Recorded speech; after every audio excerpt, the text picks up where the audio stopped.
गैर कानूनी तारकीने वतन कौन हैं और वो अपना मुल्क क्यों छोड़ते हैं? जब कोई शख्स बगैर वीजा के किसी दूसरे मुल्क की सरहद अबूर करता है तो वो गैर कानूनी तारकीने वतन कहलाता है। माशी और सियासी हालात, कुदरती आफात, जंग की सूरत हाल में तारकीने वतन गैर कानूनी हिजरत को अपनाने के लिए मजबूर होते हैं। एक गैर कानूनी तारकीने वतन को अपने मुल्क से दूसरे मुल्क जाते हुए बहुत सी मुश्किलात और खतरात का सामना करना पड़ता है। गैर कानूनी स्टेटस की वजह से इनका अक्सर इस्तेसाल भी किया जाता है और इनको उस मुल्क में कानूनी तौर पर कयाम और काम करने का भी हक हासिल नहीं होता। गैर कानूनी हिजरत से जुड़े खतरात। गैर कानूनी हिजरत को अपनाने वाले अफराद को सफर में मुख्तलिफ किस्म के खतरात का सामना करना पड़ सकता है, चाहे नजरबंदी का खतरा, माली नुकसान या जिस्मानी खतरात।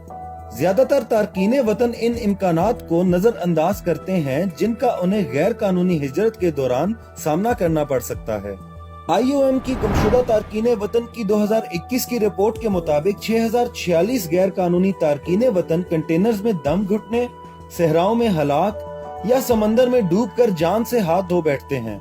गैर कानूनी तारकीने वतन मुसलसल तशद्दुद और बदसलूकी के खतरात का सामना करने के अलावा अक्सर जिनसी ज्यादती, चोरी और बत्ताखोरी का भी शिकार होते हैं।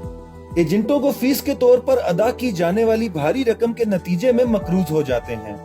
जाली एजेंटों की तरफ से बेहतर जिंदगी के झूठे वादे अक्सर जबरी मुशक्कत या गुलामी की सूरत में खत्म हो जाते हैं। गैर कानूनी हिजरत के तवील मुद्दती नुकसानात। गैर कानूनी तारकीने वतन को शहरी, सियासी, इक्तसादी, समाजी, सेहत और सकाफती हकूक तक रसाई हासिल नहीं होती। नकलो हरकत की पाबंदी और बेहतर मुलाजमत तक रसाई ना होना भी गैर कानूनी हिजरत का एक बड़ा नतीजा है। गिरफ्तारी, जेल में डाले जाने या मुल्क बदरी का खौफ हमेशा मौजूद रहता है।